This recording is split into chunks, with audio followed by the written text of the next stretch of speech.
in its new incarnation. But this idea that somehow inherent in these things, something that she points to, is this notion that actually the production of space in these areas is born out of a kind of conflict in a way, or the making of a boundary. And the boundary, in a way, somehow seems to be the kind of producer of a sort of a way in which the spaces are somehow kind of sort of augmenting and sort of forming the kind of notion of the city. In a way, the entropy of that is the some hollow image. So there is this kind of really kind of inherent, for me, violence, but also incredible fascination with the way in which the idea of the kind of cosmopolitan city, the city that's put together, is this kind of sort of production from this very kind of actually distrustful position. Actually, this idea of distrust rather than the idea of a kind of compassion or a kind of affection for one another, which you might think might be the more humanistic kind of relationship. And that in that, and then that becomes the kind of idea of the public in the city, and I think that's a kind of very interesting discussion. Geoff? Yeah. Well, clearly quite a lot of people in Britain, as in Sao Paulo, would like to retreat behind some walls.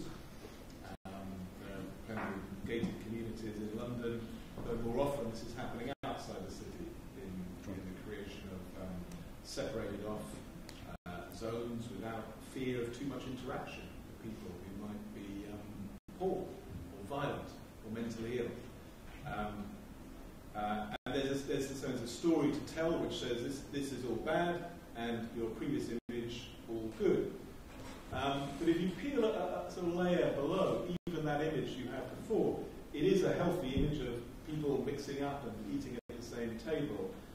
But it can be quite a superficial image of diversity. They may know very little about each other. They may be just tolerating each other, but that's about the limit of it. And around this particular place, in fact, much of the housing is much more segregated, essentially, than it was 20 years ago.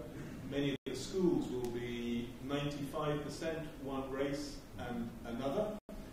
And you actually have to dig a lot deeper to really see what's going on in terms of the dynamics of the city, rather than just looking at face value at the leisure interactions. And the only final point I would say, which is the thing which fascinates me and I don't really understand, is the balance between the private and the public. Clearly, to feel at home in a city, you have to have a private space. You need your fences. Right. You need the places you can disappear. You also need the semi-private spaces where you and friends can get together without too much interaction and jostling and so on. And yet you also want the mixing of the public. And urban design has often gone most wrong, either with segmentation, but also it's trying to force people into too much interaction, excessively large walkways, which then end up making people scared over sort of large public spaces, which again end up being inhuman and intimidating, even sometimes though they're trying to create a kind of classical agora. So, I mean, the point you're making, I think, comes very much to the heart of what an urban designer, an urbanist needs to do. And in fact, I might bring in Richard Rogers on this. I mean, many times that we are faced, let's say, as designers to create neighborhoods, there is a totally synchronous view of what should be. It should all happen in a short period of time. We'll come back to this later. But certainly there's no space, let's call it, for the multi-layered sort of dimensions that Richard Sennett talked about in this quote from Flesh and Stone. We talk about people, a space working for people, but which people? Young, old, as you've described in the village, there are at least 4 or 5 different cultural constituencies that use the space in a completely different way. They actually see the space in a different way. If it were photographed by one of these different ethnic communities, you'd have 5 different photographs probably of what the street actually was like. But Richard, as a designer, as an urban designer, how do you deal with this issue of diversity? I'd like to go one step first and back. I mean, I don't think, we must be careful that we're not over-romanticized. I thought just point was well taken. You know, as far as some power, neither work. I mean, no one can, it might be look charming to have lots of people overlapping, but I know I don't have to work in those slums. So we've got a problem, and there's a slight danger of things. Right, that's really what we want. I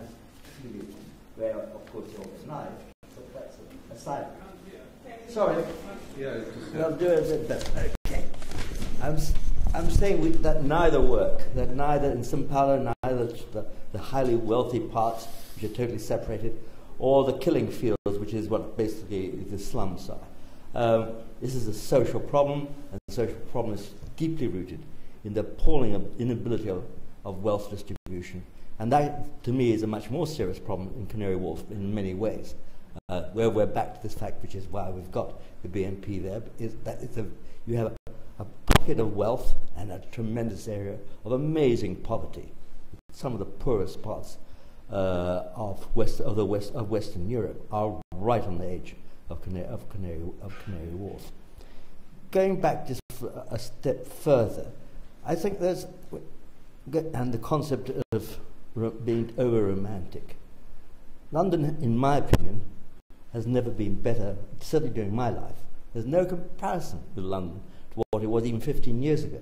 And you just need to, I mean, I just saw a very beautiful film about London, I've forgotten its name, about 1983. I thought I was in East Berlin during the sort of the communist era. You realize the move, the change, the use of the sidewalk, the use of the bars, the use of people actually talking to each other. A lot of it, of course, is to do with that, the ethnic mix which has grown.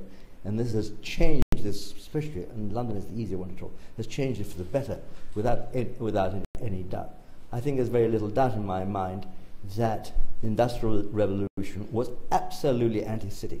Anybody who could get out. I keep on quoting the usual, a worker in 1841, he managed to London, life expectancy was 17. Of course everybody got out. I mean, who wouldn't? So we mustn't be too romantic about this. The city of the night. Ditto, the car city. There's no question of the erosion of the city, just as it was about perhaps to pick up a bit in the 20th century, was then given another great hit by the vehicle. Not just because, obviously, which is a critical problem about climate change, but of course because, again, it's nothing about, I mean, the city has this one constant thing. It's about the meeting of people, exchange of goods, exchange of ideas. So in that sense, I do think London has never been better, and I do think there's a revival of numerous cities. People are moving back. The compact city is coming together.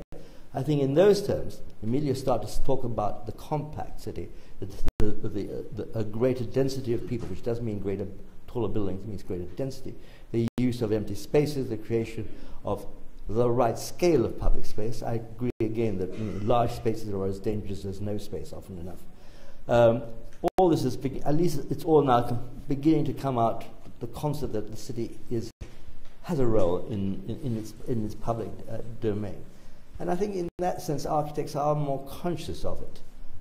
Again, it depends very much what is the political organization and how possible it is. But as you can see, I'm going to be playing the optimistic person here.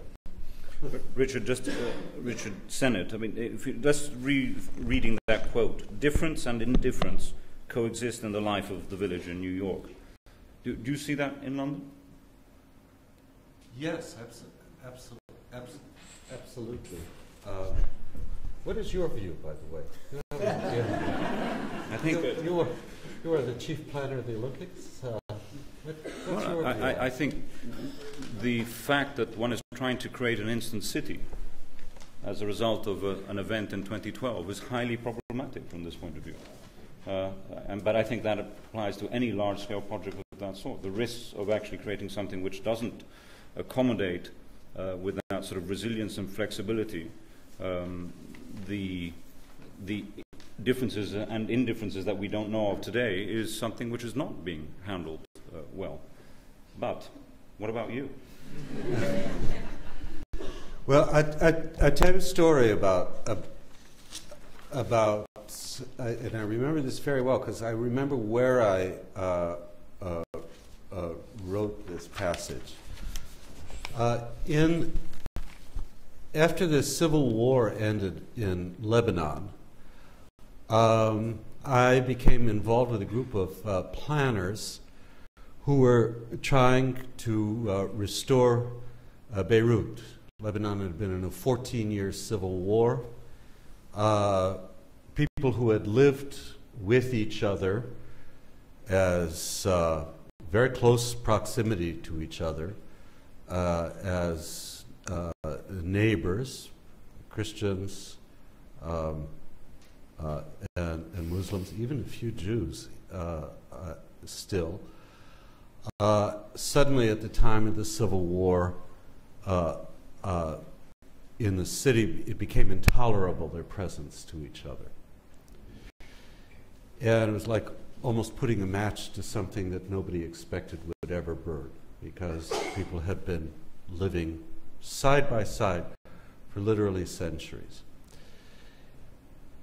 Civil War ended.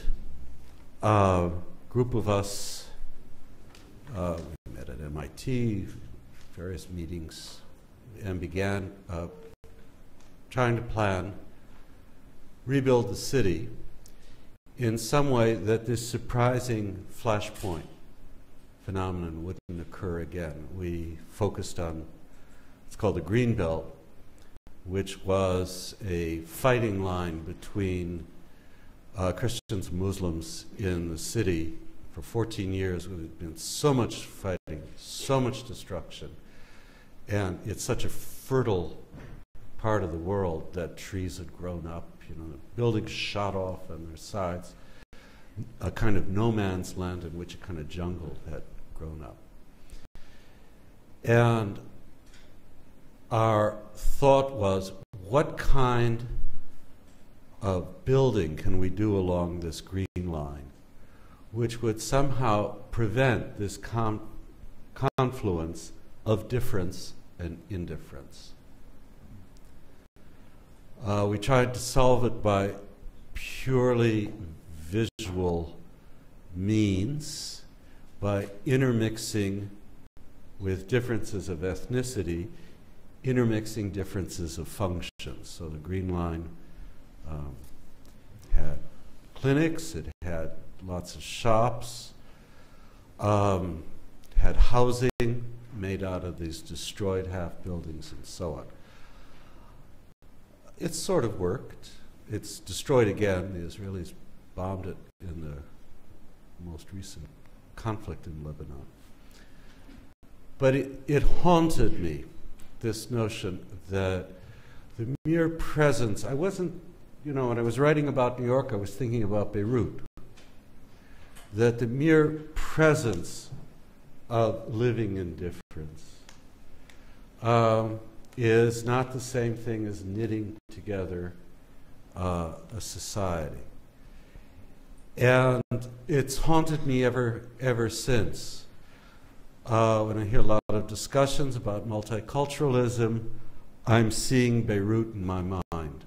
These places where people, literally neighbors across the hall, began shooting at each other. So that's, for me, the problematic in this. I'm very interested in your comment, David, about this. Because... Yeah. David? I think this is... it's definitely something that I think needs more debate, because, for me, I sort of took... David, louder. Okay, I take it by... I was kind of also referring to some research that I've been doing recently, which is looking at the nature of even cities in Africa. And this notion of the production of space that kind of makes these cities, and the idea that actually traumas kind of produce these spaces and produces these conditions. If you look at any sort of independent city in Africa, it's a lamination of 4 or 5 different conflict points which come together to make the identity of the city, from its colonial past or its empire building further back, through to sort of ethnic conflicts that are happening from Jos in Nigeria right through to Kigali, or it's very fascinating, this idea of at once this idea of the idea of the city as a kind of an agglomerating body, but also this kind of trauma that it's actually being produced out of these conflicts, and then these conflicts being these things that we need to negotiate. And I just wonder if there's maybe another way of thinking about the production of the city, which can start to kind of, I don't know if it is, because it's inherently maybe a political issue, but I'm not sure. Do you know what I mean? It's a really tough thing, but I'm